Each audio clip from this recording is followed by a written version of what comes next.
up your YouTube, search for Stukeley Meadows, watch on your big screen. Or another device if you're at home. Get yourself comfy, this could take a while. What a happy scene. Something new every day for your long-term memory. This is so exciting, it is nearly time for a Stukeley assembly.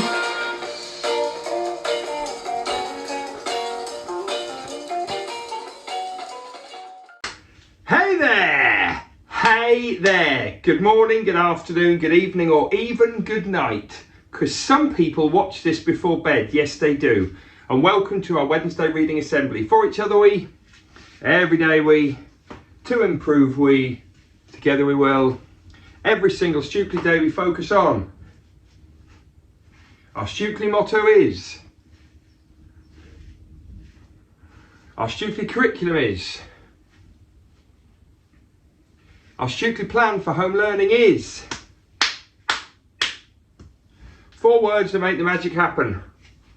Yes, they do. Hey everyone, I want to finish off Mr. Gum today. I want to get it done. It's probably a bit longer than normal, so when I get onto Mr. Gum, I'm going to read quick. You better keep up with me. Mr. Watley's back with a story. May not have time for a cheer boost song or silence. I have got a new one. We'll see if we've got time to fit it in. And then we finish with the usual bits and bobs. Before anything, shout out to the Podraza siblings, Marlena and Eric. They visited Charles Dickens HQ. They're the next 2. How many more can we get there before the summer break? Come on, you know, it makes sense, everyone. It's a great shout. I don't know how many people are going inside, but just to get your picture outside that incredible house is something else.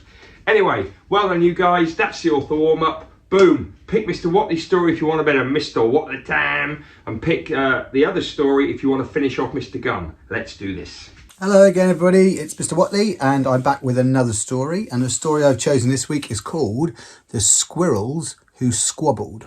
Now squabbled is the same as argued, it means they're arguing about something. So let's find out what they end up arguing about.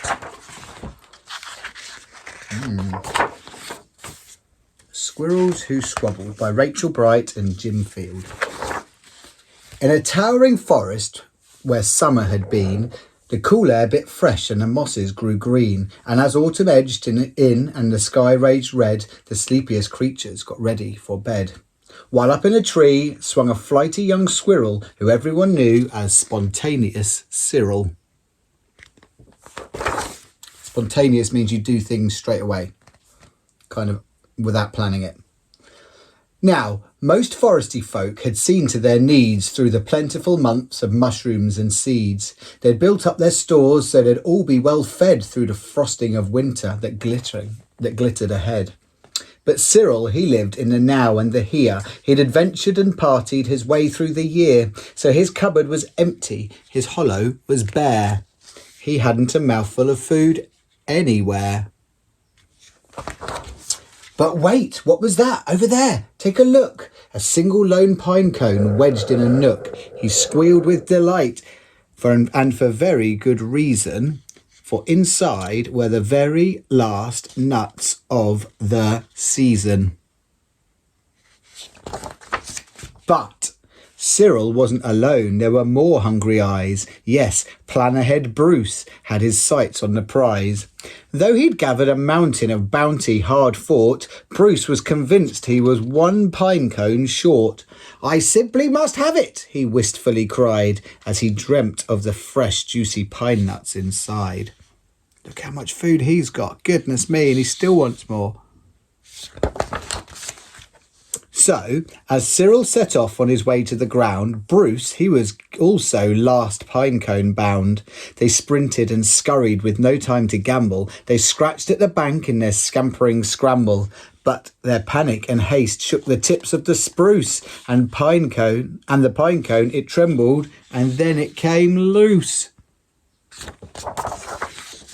Both squirrels gave chase at a lightning pace. This was the start of the wild nutty race. "It's mine," shouted Cyril. "No, mine," hollered Bruce. "You don't stand a chance. Give up. It's no use." "I'm hungry," cried Cyril. "This cone is not yours." "Stay back," shouted Bruce. "This cone's for my stores." It boinged over bushes.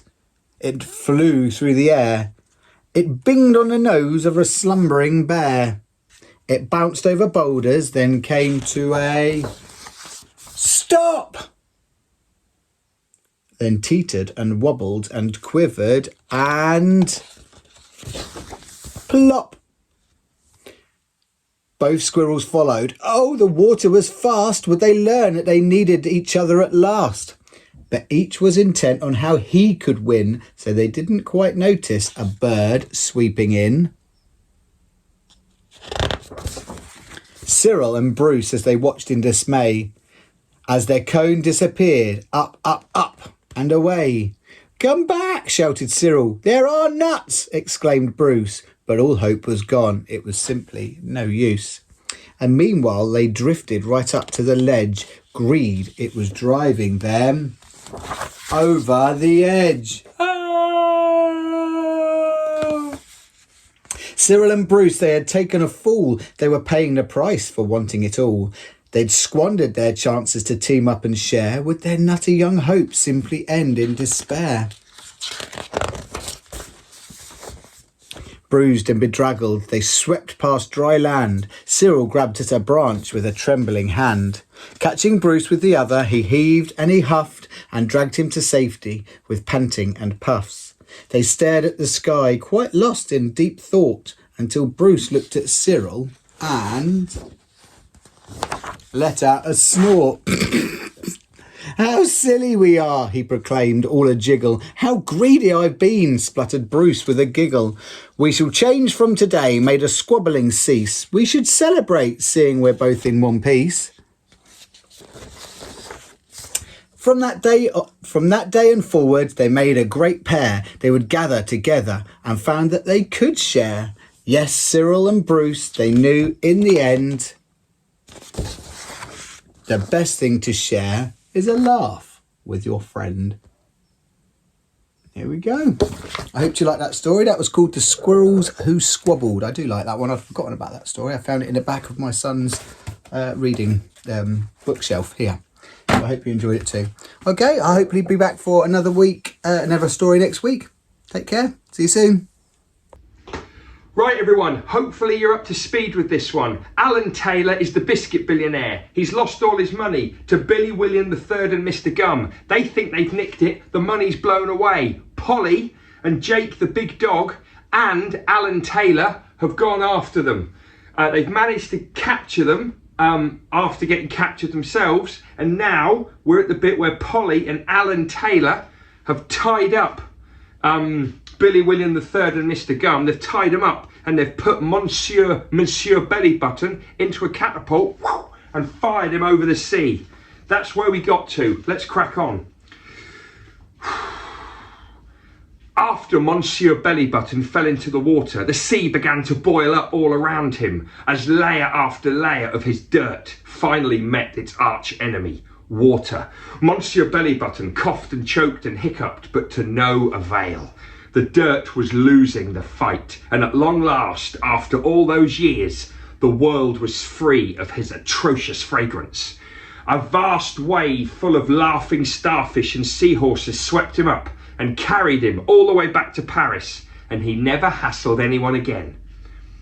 Instead, he became the loveliest grandfather you could imagine, and he knew stories and songs about happy mice. But never mind that now, that's not important, because Polly and Alan Taylor were rowing back to land with the defeated robbers, mumbling and moaning at their feet. As they approached the shore, they saw an excited figure hobbling over the rocks, shouting, "The truth is a lemon meringue! The truth is a lemon meringue! The truth is a lemon meringue!" "Do you think that's Friday O'Leary?" asked Alan Taylor. "I think it probably is," said Polly, who knew her friend very well. And indeed it was. As soon as the boat reached the land, the heroes all ran up to give him friendship medals, which means hugs. "Careful," said Friday as they hugged away. "I'm still in pain."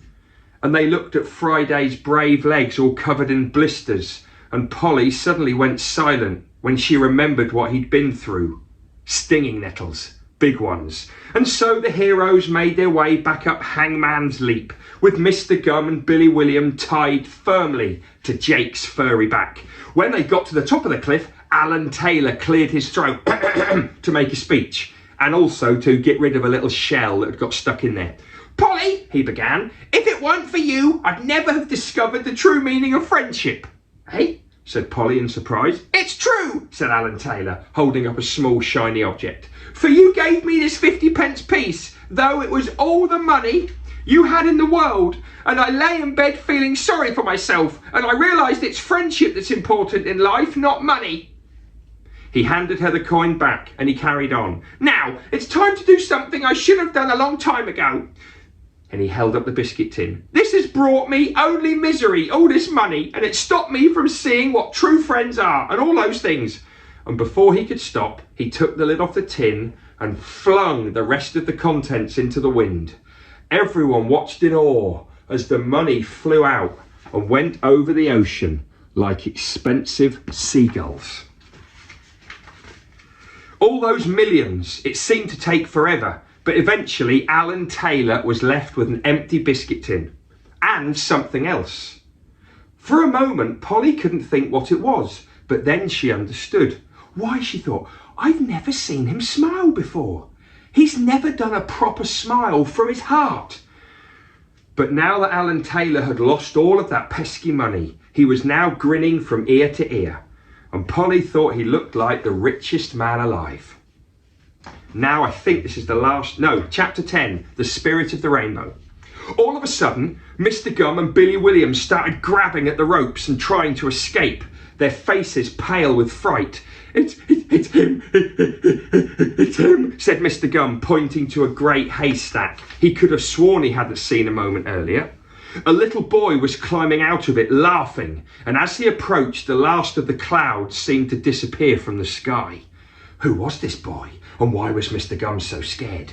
And now a lovely warm feeling came over Polly, as if someone were baking lasagna in her veins. She felt that all the wrongs of the world would be righted, and all the rights of the world would carry on being right, and perhaps they'd be even more right. And she looked at Alan Taylor and Friday, and they all felt it.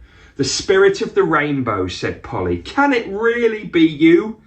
Yes, child, he said. And although he was no older than she was, he said, you and your friends have done well and learned lessons, and now the world is glowing with happy colours. Don't think we've met this boy before, have we? Sir, we've never met you before, said Alan Taylor, yet you seem so familiar, as if we've seen you in moments of happiness. It may be so, replied the spirit of the rainbow, for whenever a baby dribbles with joy, I'm there. Wherever a cat jumps in a cardboard box, I am there. Whenever somebody blows a bubble and it rises on the wind and it doesn't pop for ages, I am there. And now, old man, he said, looking at Friday, look at this cliff top, for I think the plants of healing are there to heal your wounded legs. Looking around, Friday saw a clump of dock leaves, which he could have sworn weren't there a minute earlier, and he rubbed them on his legs, and the blisters were gone, and his legs were even a bit less hairy. Then the spirit of the rainbow turned to the robbers. Robbers, he said, when you realise that the world is a place of harmony and getting along, you will lose your greed.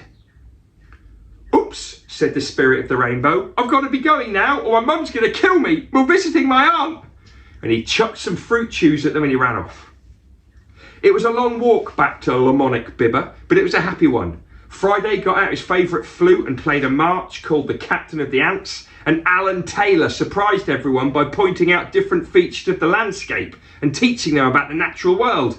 See that? He said, pointing to a rock. That's a rock! And those colourful things over there, they're flowers. Oh, you're a changed man, said Friday O'Leary. Yes, I love learning and education, said Alan Taylor. All that money made me forget how much I really have to offer the world. But here's one thing. In all the fun and learning, Mr. Gum and Billy William were forgotten, and they managed to escape the ropes by sawing through them with their sharp fingernails. "Let's get out of here, Caterpillar Joe," whispered Mr. Gum, and they tiptoed off with their hobnail boots. And where they went, nobody knows but the wind. Last chapter, nearly there. The Festival of Leaves. It was nearly sunset when the heroes got back to Lamonic Bibber. "Look," said Polly happily, "all the good people of the town are out on the streets, rejoicing and waving flags and playing kiss chase." And the town square was full of wooden benches laden with food. "There seems to be a feast going on," said Alan Taylor. "Not just any feast," said Friday. "Today's the first day of autumn. It's the Festival of the Leaves." "Oh, I forgot all about the Festival of the Leaves," said Polly. "I love it." "It's true," said the warm voice of David Casserole, the town mayor. "Look, the first leaf fell today. Who shall be this year's King of Autumn?" he said. "The Biscuit Billionaire," replied everyone. "The Biscuit Billionaire. Now he's got his money back, we can have fun fairs again." "No," said Alan Taylor, the Biscuit Billionaire. "I'm no longer a rich man, but if you can find it in your hearts to love me for who I am, I will turn my mansion into a school called St. Pterodactyl's School for the Poor, and I will teach all the poor children and orphans about education, and no one will tease me and call me bad names." "Fair enough," shouted the crowd. "You are the King of Autumn," said David Casserole, and he pinned a leaf onto Alan Taylor's chest, while pretty ladies crowned him with acorns and conkers. And Alan Taylor grinned happily as he led the townsfolk in a merry jig, for finally he had been accepted. Well, there wasn't much to say after that.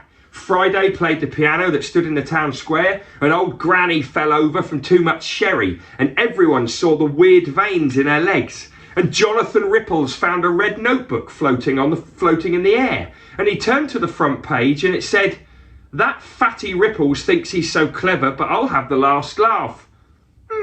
He thought, "I recognise this handwriting." He found Martin Laundrette hiding behind a lamppost and took him to one side. "Martin," he said, holding the notebook, "this isn't very nice." "I know," said Martin Laundrette. "I'm ashamed of myself." "I'm afraid I'm going to have to sit on you now to teach you a lesson," said Jonathan Ripples. "This is going to hurt me more than it will hurt you." But how wrong can you be? It didn't hurt Jonathan Ripples at all. By midnight, the party was dying down and the stars were in the sky, and Polly sat with her friends, and Jake was licking up spilt ox gravy, and Alan Taylor was sat in a heap of leaves, and Friday was strumming on a blue guitar. As he strummed, someone appeared at the end of the town square. It was Mrs. Lovely, who ran the sweet shop. And not only that, she was Friday's wife as well. "Mrs. Lovely!" cried Friday, and he dropped his guitar and he swept her up in his arms, and everyone went, "Ah!" "Mrs. Lovely, where have you been all this time?" asked Polly. "Away in the mountains, gathering sweet herbs for my sweets," she trilled. "Did I miss anything?" And a shooting star shot by like a cornflake falling out of God's breakfast, and the man in the moon tried to eat it, but he missed. And the heroic friends sat in the old town square wondering what adventures they'd have next, and Friday stuck a breadstick up his nose to impress everyone, and it broke off and the crumbs went down his throat and it made him cough a bit. And then, just when he thought he couldn't be any happier, Alan Taylor gasped in astonishment. "I'm no longer made of gingerbread," he thought. "I am a real man!" Then he took a closer look at himself and he realised he'd made a terrible mistake. "Oh, no, I'm not. I'm still a gingerbread man with electric muscles after all. Well, never mind. Everything else worked out okay." The end. And that's the end of the story. Absolutely bonkers, but I loved it. See you next time.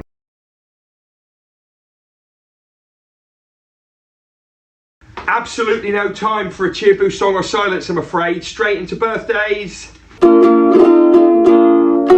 Hey, hey, hey, it's time to say we've got a Stukeley birthday. Hey, hey, hey, it's time to say we've got a Stukeley birthday. Oh, come on! Happy birthday, Hannah, in year 3. It's your birthday today. Hopefully you had a great day so far and more to come with family and friends. Let's finish with EDK. And And we are learning to remember things worth remembering, learning to remember things worth remembering, learning to remember things worth remembering, everyday knowledge for you. And we are learning to remember things worth remembering, learning to remember things worth remembering, learning to remember things worth remembering, everyday knowledge for you.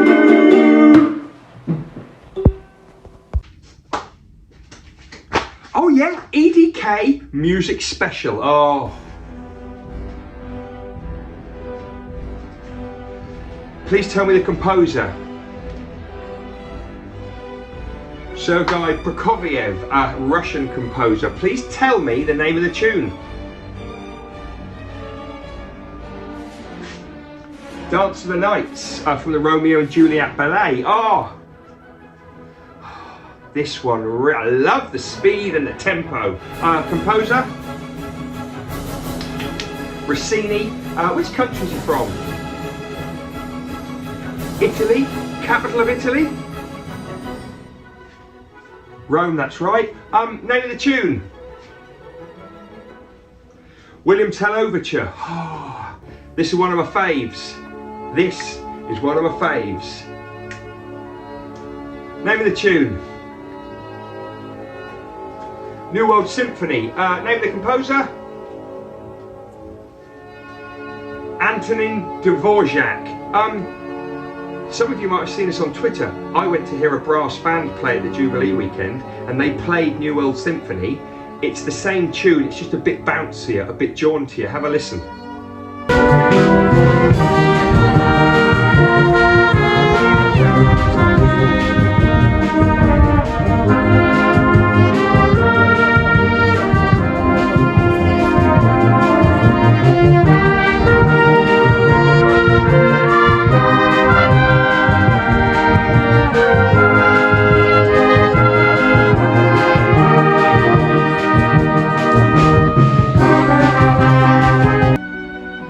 Okay, final one. Composer? Tchaikovsky. Name of the tune? Swan Lake, Act 2, Part 10. Great work. Who's this? That's George VI. Yes, it is. Who's this? That's Queen Elizabeth II. How many years has she been on the throne? 70. That's right. End of EDK. See you next time.